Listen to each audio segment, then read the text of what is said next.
Nightfox 96 Foxtastic. Γύβω με το Nightfox 3. Εδώ γάλα, έχουμε εδώ δημητριακά, έχουμε φραπέ. Πρωινός, Κωνσταντίνου και Ελένη στην τηλεόραση. Και πάμε. Πάμε Nightfox, μπα, βγάζεις κι άλλο βίντεο μέσα σε λίγες μέρες. Κάσε μωρή, είπα να κάνουμε βίντεο. Λοιπόν, έλα. Πού πάει αυτός? Ποιος είναι αυτός? Άλλο. Τι? Ναι, όχι, δεν είμαι στημένος. Έτσι μου τα ανεβαίνω στο σκηνή, παίρνω το μικρόφωνο και αρχίζω. Πούλησα από κορόπι! Πάμε γενέθλια! Θέλω παραμάτα! Όλοι μας θα πάνε! Καλό καλοκαίρι, καλή εξεταστική και τα καλύτερα ρούχα εδώ μέσα. Ευχαριστώ πάρα πολύ, καλή συνέχεια!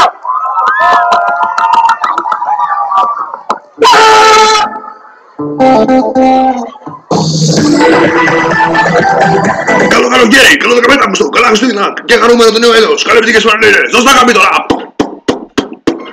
Και τα καλύτερα ρούχα! Ξέρετε πού. Κρίνιζανε και ο ίδιος στο τέλος και έφυγε. Τέλος πάντων, συνεχίστηκε ο τυφώνας Ποτσέπης. Ακόμα και ο Κωστόπουλος τον φιλοξένησε την προηγούμενη εβδομάδα.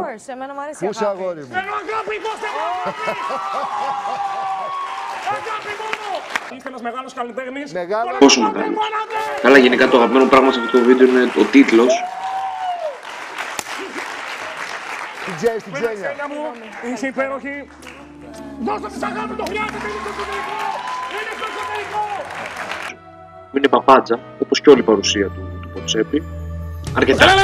Φτάνει. Όχι! Δεν φτάνει. Αυτό είναι το βίντεο για σήμερα, μάγκες, και... Μα γιατί Nightfox, νομίζω δεν βλέπουν γυναίκες. Αντέχα! Καλά μην... Γαμώτο! By the way, φτάνουμε τους 100 subscribers. Ξέρω ότι δεν είναι... Σταμάτα! Ξέρω ότι δεν είναι κάτι τεράστιο, αλλά είναι μια αρχή.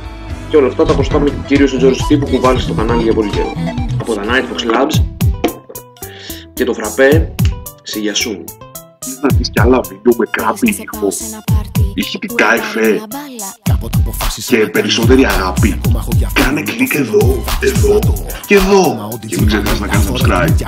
Μυρίζει πια σαμπίλα, ο μάνατζερ τελείωσε, το τσάκωσε το στόε. Κι κάπου ροδινός αυρες την κύβωτο του Νόε. Είναι η επιστροφή, το κήτος βρήκε ψέρα. Ρίγιουνε ένα παχτή, μέσα απ' τη φαλκονέρα. Όλη είχε κουψκινή, με ίδρωμε ναυτί. Αδειμονήσει και η ρήμα μου καυτή.